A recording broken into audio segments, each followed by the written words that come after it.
Hello there, folks. This is Cliff Rohde of Goat Cloud Communications, and we're here with a WordPress tutorial on imagery and how to resize imagery specifically once you've already added it to your WordPress post or page. First up, what we're going to do is add an image to a blog post. So we've got a blog post here, and we're going to add an image to it. The traditional way you would add an image is to come up here to Add Media, and it's going to look at either your library, or you can upload an image if you want to, but we're going to grab an image that's already in the library. We're talking about pollen. Let's pick this bee image. So we're going to choose that, and we're going to put it in the post. Now, take a look over here in terms of the size. The information on the right tells you about more details about the image itself.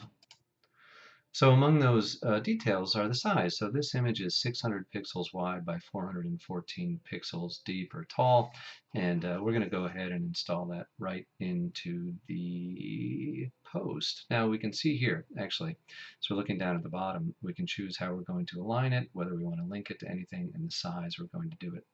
You know, usually what happens is whatever size this is based on what the last one was that you uploaded. So I must have been using medium last time. So I'm going to go ahead and insert this into the post. So notice here that the original size, or the size of the original image, is 600 by 414, but the size that we're going to be uploading into the post is 300 by 207. We're going to go ahead and insert that.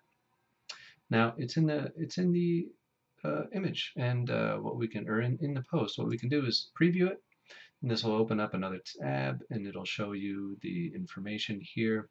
And so if we want to take a look again in the edit mode, we'll come back, or we're looking at this image, I'm sorry.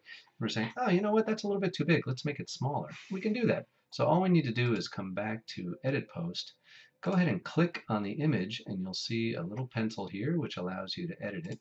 And we'll edit it, and we will choose the size, and what we're going to want to do is choose a custom size. We're going to say, you know what, we only want that to be 100 pixels wide.